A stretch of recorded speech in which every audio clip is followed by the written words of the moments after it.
My family's been excluding me from every family vacation for over a decade. They went nuts when I took an all-expense-paid vacation, without them. So I'm 28, and my family has this thing where they do these big trips every year. Last year, they went to Hawaii for 2 weeks. The year before that, Europe for 3 weeks. They've got this group chat called Family Adventures where they plan everything. My mom, dad, my sister Katie, my brother Josh, and Josh's wife Mariana. I'm not in the chat. I found out about Hawaii when my mom posted pictures on Facebook with the caption, "Perfect family vacation." Someone commented asking where I was, and she replied, "Oh, she had to work." I didn't have to work. Nobody told me about the trip. This has been happening since I was 16. They went to Disney World when I was 17 and told me the day before that there wasn't room in the hotel. They went on a cruise when I was 21 and said they forgot to book my ticket. Every single time they have some excuse. "We thought you were busy with school. You don't like boats anyway." Katie really needed sister time with mom. But here's the thing. My dad's sister, Aunt Rita, she noticed. She started inviting me to everything her family did. Sunday dinners, movie nights, even their small vacations. Her husband Tom treats me like I'm their second daughter, and their kid Bella calls me her big sister. When I graduated from college, my parents didn't come because they had Josh's girlfriend's birthday party to attend. Rita, Tom, and Bella drove 4 hours to watch me walk across that stage. So last month I get my bonus at work. It's huge, like $20,000 huge. I booked this insane vacation package to Turks and Caicos. We're talking private villa, butler service, yacht rental, the whole thing. 7 nights at this resort that costs more per night than most people make in a week. I call Rita and tell her to request time off for her, Tom, and Bella for next month. Don't tell them why, just that it's important. She trusts me and does it. The day before we leave, I drive to their house with all the documents. Bella starts screaming when she sees the tickets. Tom literally tears up.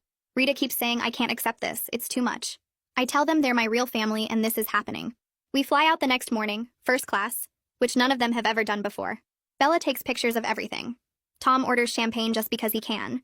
Rita holds my hand during takeoff and tells me I'm the daughter she always wanted me to be to her. We're at the resort for 3 days when my phone starts exploding. Katie posted on Instagram about their annual family trip planning meeting. Someone commented, "Is your sister going this year?" Katie responded, "She never wants to come to these things." Rita's sister follows Katie and saw the post. She knows about the trips they exclude me from. She comments, "That's funny because she's in Turks and Caicos right now with Rita's family." All hell breaks loose. My mom calls me 15 times in an hour. My dad texts me paragraphs about how I'm betraying the family by taking outsiders on expensive trips. Josh leaves me a voicemail saying I'm pathetic for trying to buy Rita's love. Mariana texts asking how much the trip cost because she knows Josh will want to know. I don't answer any of them. But then Katie does something really stupid. She messages Rita directly and says, "You should be ashamed of yourself taking advantage of my sister like this, making her pay for your vacation because you can't afford it yourselves." Rita screenshots it and sends it to me. Now I'm pissed. I call Katie and put her on speaker so everyone can hear. "What's your problem?" I ask. She starts ranting about how I'm wasting money on random relatives when my real family struggles to pay for their trips. I go, "You guys went to Hawaii without me. You went to Europe without me. You've excluded me from every family vacation for 12 years. She actually says, "You wouldn't have enjoyed those trips anyway. You're too uptight." I tell her, "Rita came to my college graduation. Where were you?" She goes quiet, then says, "Josh needed help moving that weekend." I remind her Josh moved 3 months after graduation. She tries another angle. "This is different. You're rubbing our faces in how much money you have now." I laugh and say, "No, I'm spending my money on people who actually want me around. Enjoy planning your next family trip. I'm sure you'll have a great time without me, just like always." She starts to say something else, but I hang up. My mom texts me that I'm no longer welcome at Christmas unless I apologize to everyone for being deliberately hurtful. I text back, "That's fine. Rita already invited me to theirs." The rest of the trip is perfect. Bella learns to snorkel, Tom catches a huge fish, Rita and I stay up late talking on the beach. When we get home, my dad is waiting at my apartment. He's standing in the hallway right outside my door with his arms crossed over his chest. The look on his face is one I've seen 1,000 times before. That disappointed dad expression he does so well. He doesn't ask if he can come in or even say hello. He just launches right into it about how I embarrassed the family and hurt my mother's feelings with my little stunt. I dig my keys out of my purse and unlock the door without saying anything back to him. I walk inside and he follows me in like he was invited, which he definitely wasn't. He closes the door behind him and starts this whole speech about family loyalty. He goes on about how Rita has always been jealous of my mom and how she's been trying to manipulate me for years. He actually says Rita saw an opportunity to turn me against my real family, and she took it. I drop my suitcase by the door and just stand there listening to him rewrite history. He keeps talking about how Rita has always wanted what my mom has, how she's bitter about something from years ago, how this whole vacation thing was probably her idea to make my parents look bad. I let him go on for about 5 minutes because part of me wants to hear how far he'll take this. Then I cut him off mid-sentence and ask him directly why I wasn't invited to Hawaii. I ask about Europe too, and the cruise, and Disney World, and every other trip they took without me. His face does this thing where he actually looks confused, like he genuinely can't remember excluding me from all those vacations. It's almost worse than if he'd been smug about it. He stands there blinking at me for a few seconds like I just asked him to solve a math problem. Then he recovers fast and switches gears. He says those trips were planned around other people's schedules and I was always busy with work or school anyway. He says they didn't want to bother me when I had so much going on. I pull out my phone and start scrolling through screenshots. Rita sent me pictures of the group chat I was never added to, the one called Family Adventures. I show him the Facebook posts where Mom said I had to work when I didn't. I show him the pattern of lies going back 12 years, all lined up on my phone screen. His face gets hard while he's looking at my phone. He hands it back to me and switches tactics again. He says I'm being dramatic and holding grudges over nothing. He actually says they always assumed I didn't want to come because I never asked about the trips. I stare at him and ask how I was supposed to ask about trips I didn't know existed. He ignores that and keeps going about how I'm making a big deal out of normal family stuff. I tell him to leave. I say I'm done having this conversation and he needs to go.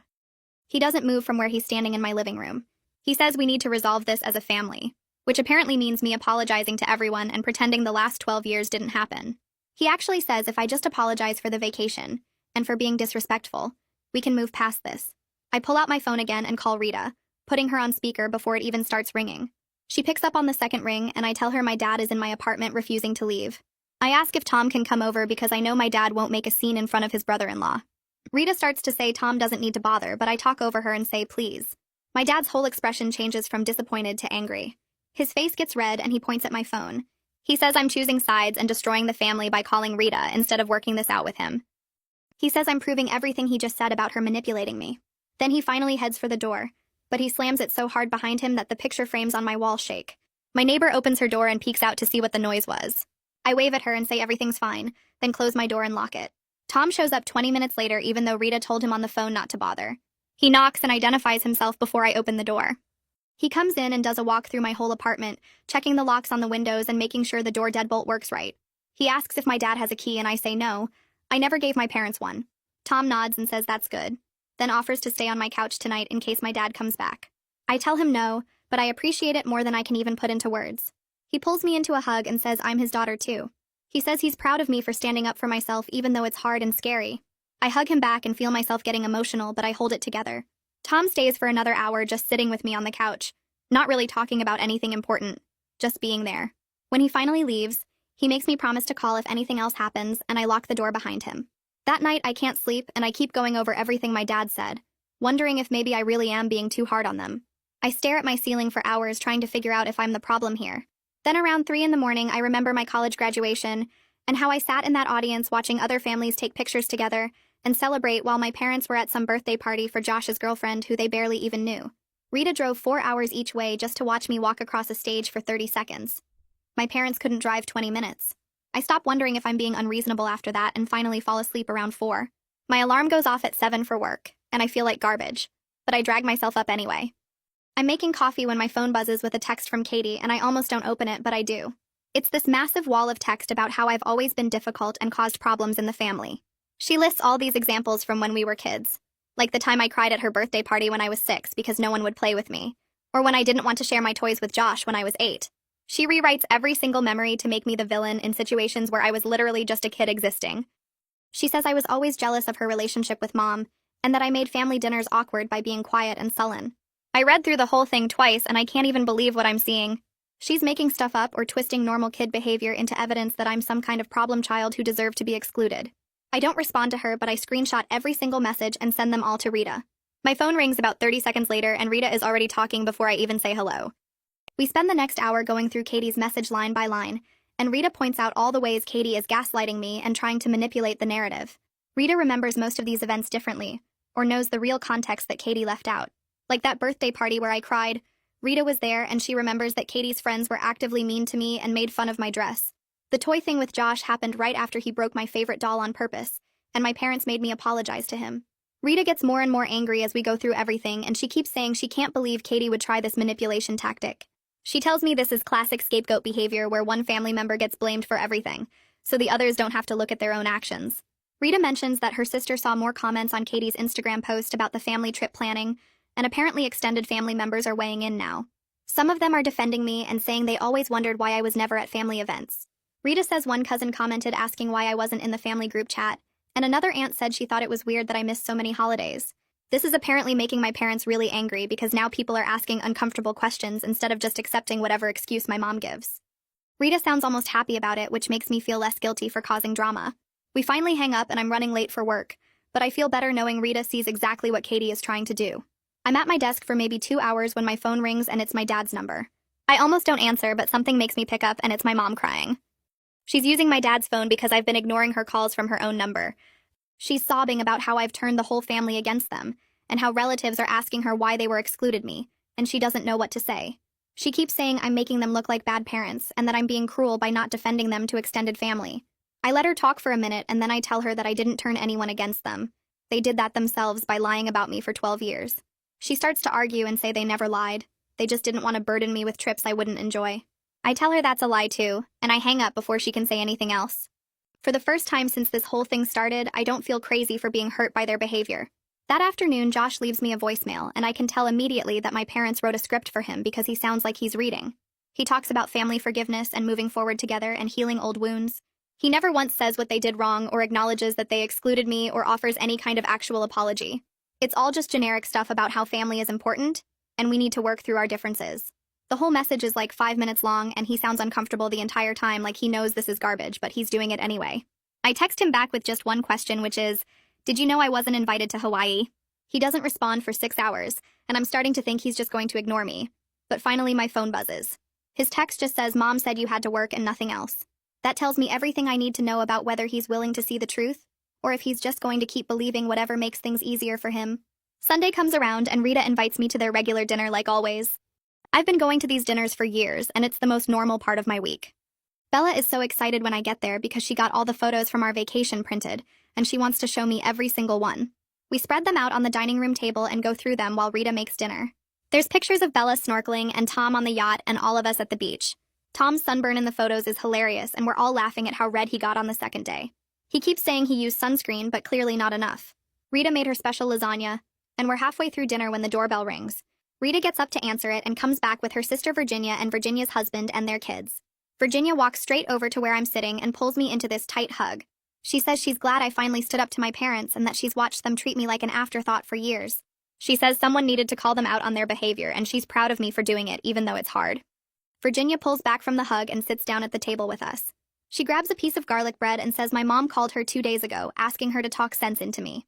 I freeze with my fork halfway to my mouth because I can already guess what that conversation was like. Virginia waves her hand dismissively and tells me she set my mom straight. She says she told her that the only sense to be talked was into parents who systematically excluded their daughter for 12 years and then got mad when she found a real family. Tom actually laughs at that, and Bella asks what systematically means. Rita explains it means doing something over and over on purpose, and Bella nods like that makes perfect sense. Virginia's husband says he never understood why my parents treated me differently, and that he's glad I finally did something about it. Their kids are nodding along even though they're young, and I realize even they noticed something was wrong with how my family treated me. The whole table goes quiet for a second, and I feel this weird pressure building in my chest. These people aren't related to me by blood, but they've been paying attention to my life for years. They noticed when I was excluded, and they cared about it more than my own parents did. Virginia reaches over and squeezes my hand, and I have to blink really fast because I'm not going to cry at the dinner table. Rita sees my face and changes the subject to dessert, asking who wants ice cream with their pie. Everyone starts talking about dessert preferences and the moment passes, but I'm still feeling emotional about the whole thing. After dinner, we're clearing plates when Bella comes up to me and asks if I'm going to their house for Christmas this year. The question catches me off guard because I haven't actually made it official yet. I look over at Rita, who's scraping plates at the sink. I tell Bella I'd love to spend Christmas with them if the invitation still stands. Rita drops the plate she's holding back into the sink with a clatter and spins around. She says of course the invitation stands, and that she's been hoping I'd say yes. She immediately starts talking about the menu and asking what my favorite Christmas foods are. Tom jokes that Rita's been planning this Christmas in her head since July. Bella starts jumping up and down talking about how we can make cookies together and watch Christmas movies. Virginia says she'll bring her famous sweet potato casserole, and suddenly everyone's planning this whole Christmas celebration. I'm standing there with a stack of dirty plates feeling like I finally found where I'm supposed to be. The next few days go by pretty normally. I go to work, come home, avoid my phone when I see texts from my family. A week after that dinner at Rita's house, my phone buzzes during my lunch break. It's a text from my mom. I almost don't read it, but curiosity gets the better of me. The message says they're moving forward with their Christmas plans without me since I've made my choice clear. There's no apology in the text. No acknowledgement of anything they did wrong. Just confirmation that I'm still excluded, and somehow it's my fault for not apologizing to them. I stare at the message for a long time. Part of me wants to type out this huge response explaining everything, but I know it won't change anything. Instead, I just type back, okay, have a good holiday, and hit send. I put my phone down and finish my sandwich. My phone buzzes again an hour later when I'm back at my desk. It's Rita asking if I'm okay. I realize she must have talked to my mom or somehow found out about the text. I tell her I'm fine, and she responds immediately saying she's coming to pick me up after work. When I get outside at 5, Rita's car is already there. I climb in, and she just reaches over and squeezes my hand. She doesn't ask me to talk about it or tell me how I should feel. She just reminds me that I have a family who actually wants me around. We drive to her house, and Tom's making dinner. Bella runs up and hugs me like she always does. Everything feels normal and safe, and I realize this is what family is supposed to feel like. Work becomes this welcome distraction over the next few days. I throw myself into projects and meetings. My boss stops by my desk one afternoon and mentions that I seem lighter somehow.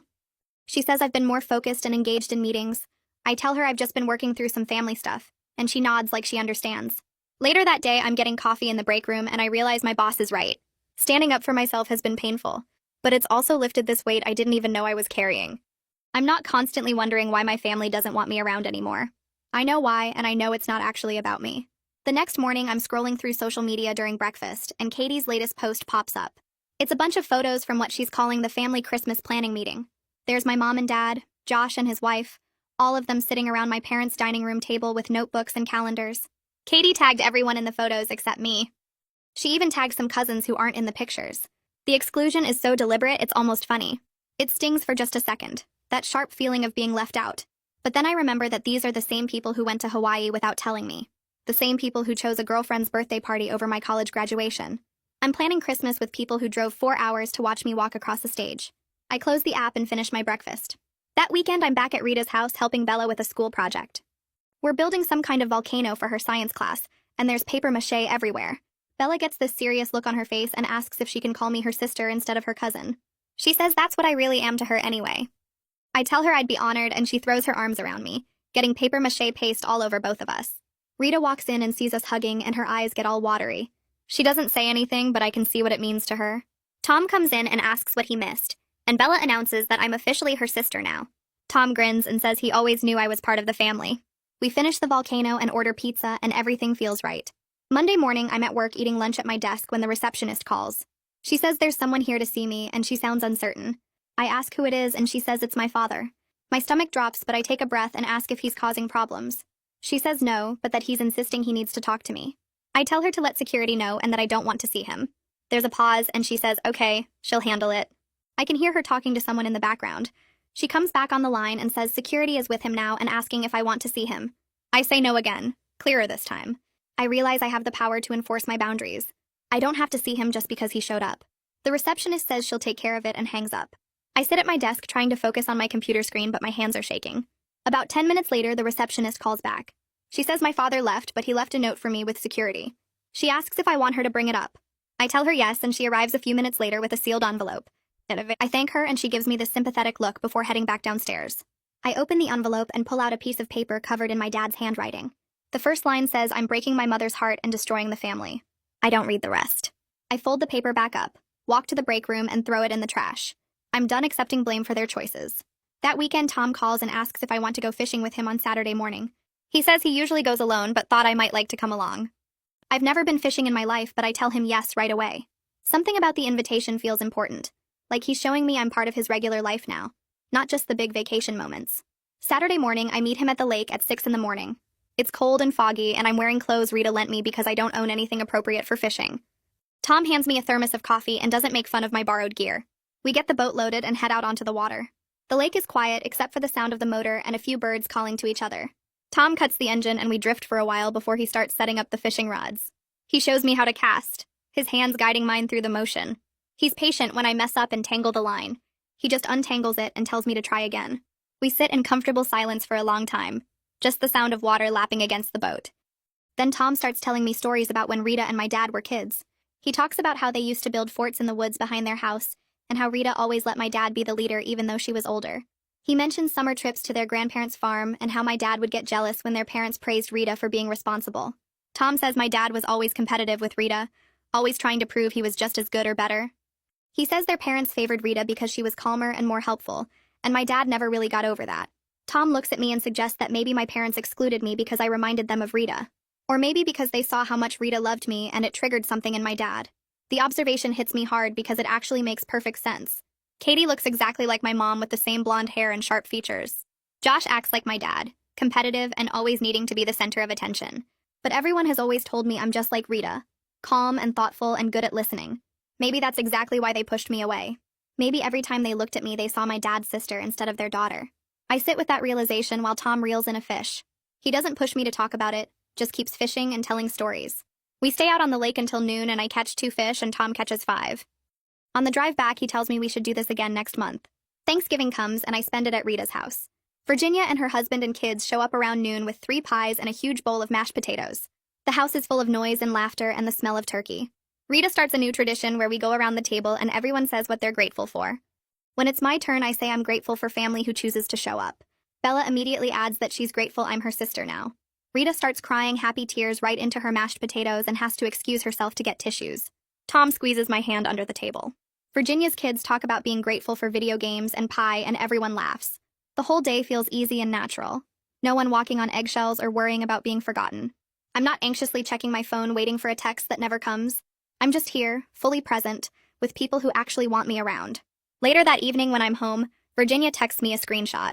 My mom sent a group text to the extended family talking about how hard the holiday is when family members abandon their roots and forget where they came from. The message is clearly about me without mentioning my name. Virginia says she wanted me to see it, but that I shouldn't let it ruin my day. The weird thing is I'm not even angry when I read it. I just feel sad for my mom that she spent Thanksgiving crafting guilt trip messages instead of enjoying her family.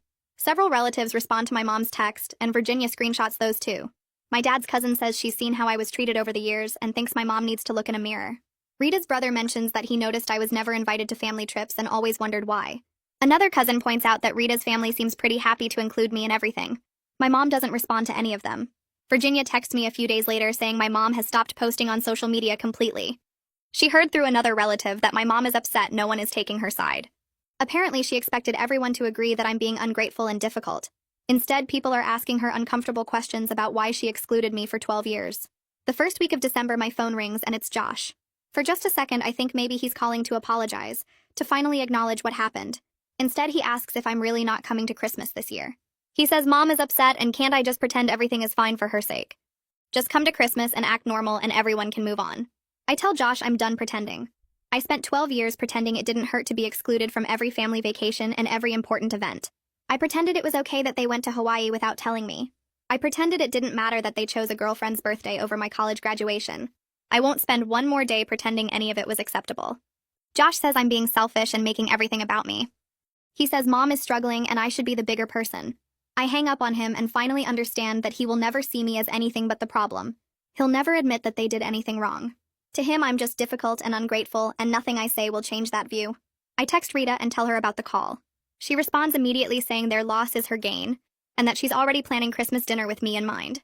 A few days later, Rita picks me up for Christmas shopping and we head to the big mall across town. Bella bounces in the back seat talking about what she wants to get for her dad and showing us her list written in purple marker. The mall is packed with holiday shoppers and every store has decorations and music playing. We start in the toy section looking for something for Bella's friend from the school. Rita and I are laughing about a ridiculous stuffed animal that sings when Bella suddenly grabs my hand and points across the aisle. My mom is standing near the checkout area holding a shopping bag. She looks right at us and I see her face change. For just a second, I think maybe she'll come over or at least wave. Instead, she turns completely around and walks fast toward the exit on the other side of the store. I watch her disappear into the crowd and feel this weird, empty feeling in my chest. Rita squeezes my shoulder but doesn't say anything. Bella tugs on my sleeve and asks why Grandma Bonnie walked away like that. I open my mouth but nothing comes out because I don't know how to explain this to a kid. Rita kneels down next to Bella and says, "Sometimes grown-ups have disagreements and need space, and that's okay." Bella asks if Grandma is mad at me, and Rita says grown-up feelings are complicated, but it doesn't change how much we love Bella. Bella seems to accept this and goes back to looking at toys, but I can tell she's confused. We move to another store and Rita links her arm through mine. She tells me my mom's loss and that she's glad to have me.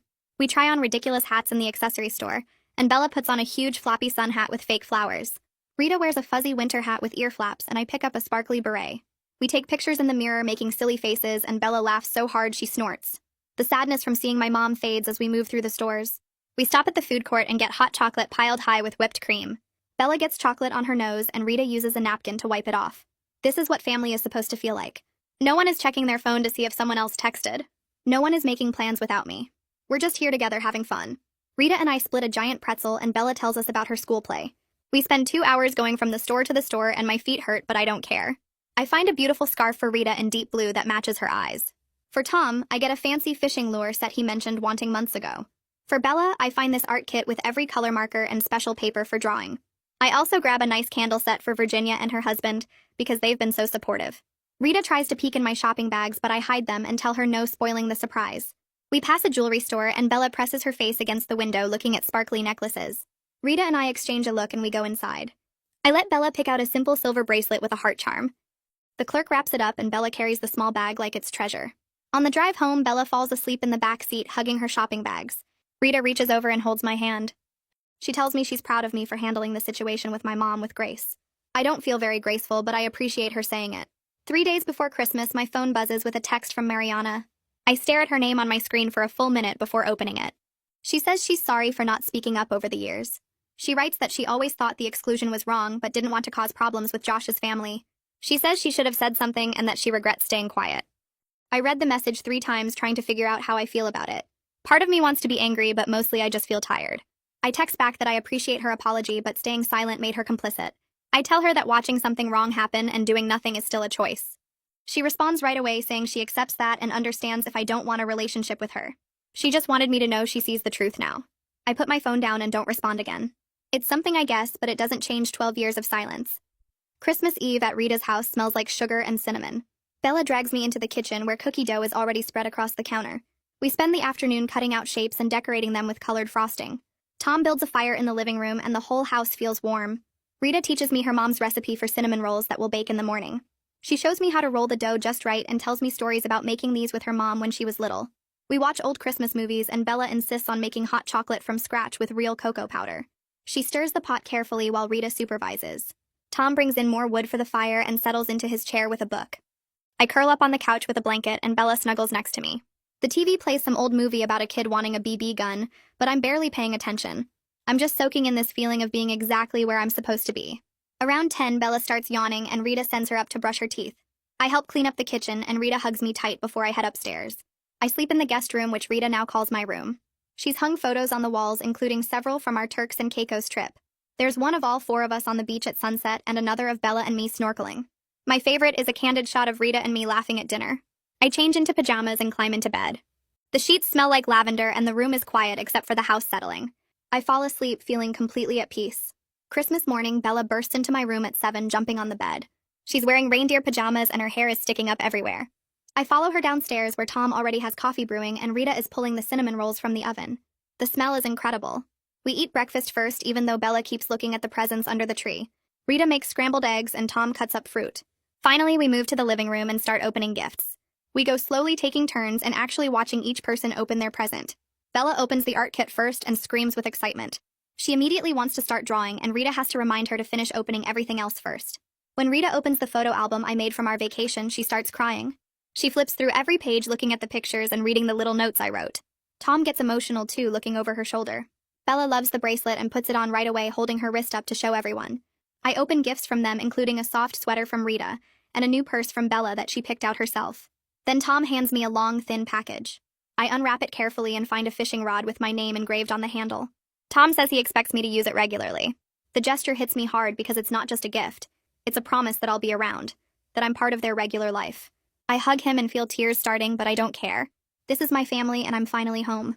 Around noon, Virginia shows up with Nathaniel and their kids carrying dishes of food. She hugs me tight and whispers that she's glad I'm here where I belong. The house fills up fast with people setting plates and silverware on the big dining table. Virginia brings a huge pan of green bean casserole, and Nathaniel carries in a turkey he smoked himself. Their kids run around with Bella, showing them all her new presents. Rita assigns everyone jobs, and the kitchen becomes this organized chaos of people heating dishes and stirring pots. I help Virginia set the table, and she tells me she's proud of me for choosing myself. Nathaniel carves the turkey while Tom pours drinks for everyone. We all gather around the table, and it's packed with people who actually want to be here together. No one is missing. No one got left behind or forgotten. Everyone brought something, and everyone matters.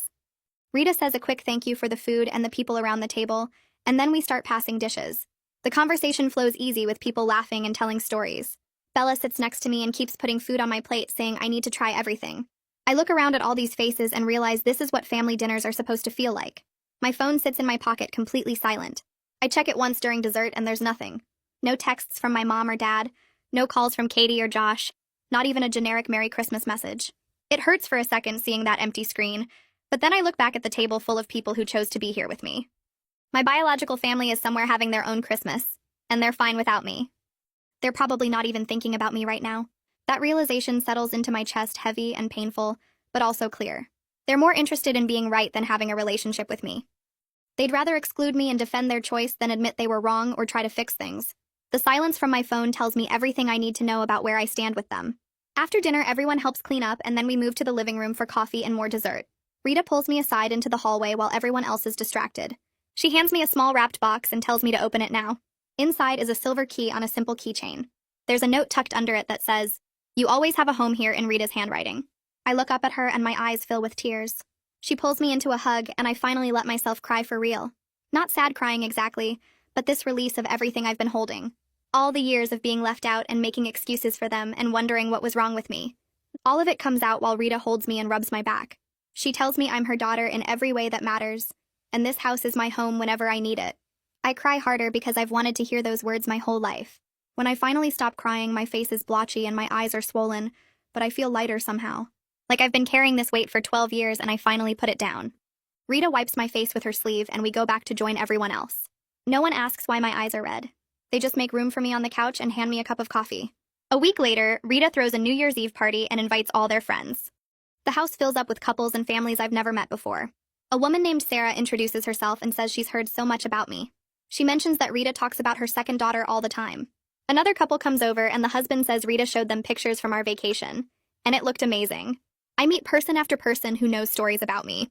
They know about my college graduation and how Rita drove 4 hours to be there. They know about Sunday dinners and movie nights. They've heard about Turks and Caicos and the fishing rod Tom gave me for Christmas. These people have known about me for years while I had no idea I was part of their conversations. Rita has been claiming me as family to everyone in her life this whole time. The realization hits me that I've belonged to this family way longer than I understood. I wasn't just adopted into it a few months ago when I took them on vacation. I've been Rita's daughter in her heart for years, and she's been telling everyone. Tom finds me standing in the corner getting emotional and asks if I'm okay. I tell him I just realized I've had a family this whole time and didn't fully know it. He smiles and says they've been waiting for me to figure it out. As midnight gets closer, everyone gathers in the living room with champagne glasses. Bella runs around making sure everyone has a drink, even if it's just sparkling cider. Tom turns on the TV to watch the ball drop in Times Square. Everyone counts down together, and at midnight we all cheer and toast. Rita raises her glass and says to new beginnings and family. Everyone drinks and hugs, and Bella jumps up and down excited about staying up so late. She finds me in the crowd and makes me promise we'll go on another vacation together soon. Tom comes over and jokes that I'm stuck with them now whether I like it or not. I tell him I've never been happier to be stuck with anyone. The party goes until almost 2 in the morning with people slowly heading home. I help Rita and Tom clean up while Bella falls asleep on the couch. When the house is finally quiet, Rita hugs me goodnight and I drive home feeling full in a way I never have before. In January, a letter arrives from my parents' lawyer.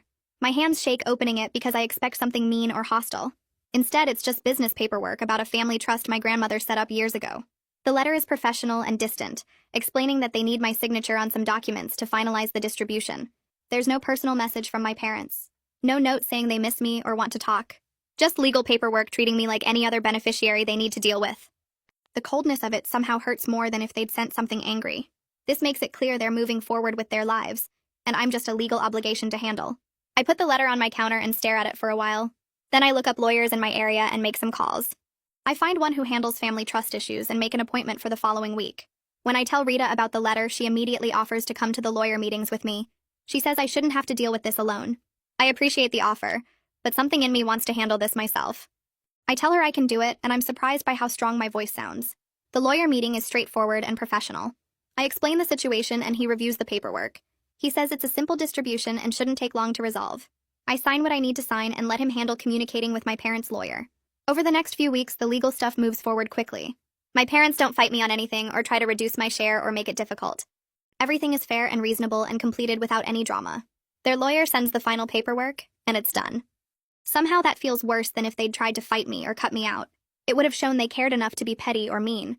Instead, they just handled it like business and moved on. Like I'm someone they used to know, and now we're settling old accounts before going our separate ways forever. I start seeing a therapist in late January. Not because I'm falling apart or can't function, but because I want to understand what happened and why. I want to make sure I don't carry this pain into other relationships or repeat these patterns somehow. My therapist is a woman in her 50s who listens carefully and asks good questions. I tell her about the 12 years of exclusion and the vacation with Rita and everything that came after. She asks how I feel about my choice to invest in Rita's family instead of my biological one. I tell her it felt like the only real choice I had. She nods and says that choosing Rita's family was an act of self-love. She explains that I recognized who valued me and chose to invest my time and money and heart with them instead of people who repeatedly showed they didn't want me around. We talk about patterns and family dynamics and why some parents struggle to love certain children. She helps me see that my parents' behavior says everything about them and nothing about my worth. And over the next few weeks, I start to feel like I'm processing everything in a healthy way instead of just pushing it down. Valentine's Day comes and Bella shows up at my apartment with a huge card she made. It's covered in glitter and stickers and drawings of the two of us. In big letters across the front, it says, "Best Big Sister Ever," with hearts all around it. Inside, she wrote about how much she loves me and how I'm the best sister anyone could have. I hug her tight and tell her I love her too.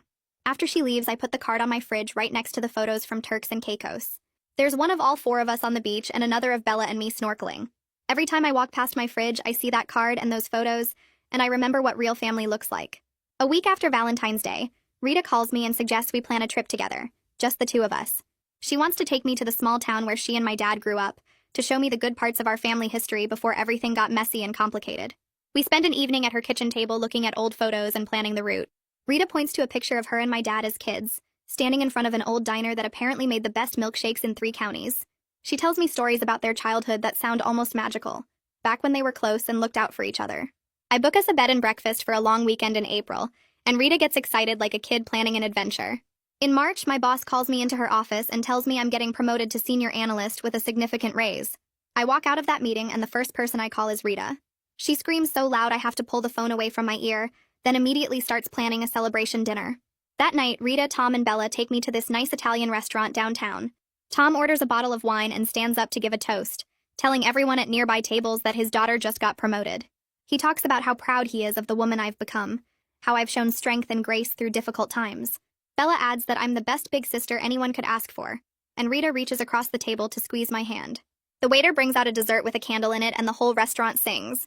I post a simple update on social media that night, just mentioning the promotion without much detail. 2 days later, Katie texts me congratulations like nothing ever happened between us, like we're just normal sisters who talk regularly. The message is short and generic, the kind of thing you'd send to an acquaintance. I read it, consider responding, then close the message and delete the notification. Some relationships are meant to end, and that's okay. I don't owe her a response just because we share DNA. 6 months after Turks and Caicos, I'm sitting on Rita's back porch watching Bella practice cartwheels in the yard. Tom is grilling burgers and Rita brings me a lemonade, sitting down in the chair next to mine. We're planning our trip to their hometown for next month, and Bella is already asking when we can go back to the beach. My phone sits silent in my pocket because the people who matter are right here with me. I have Sunday dinners every week, movie nights, spontaneous coffee dates, and a family who includes me in everything they do.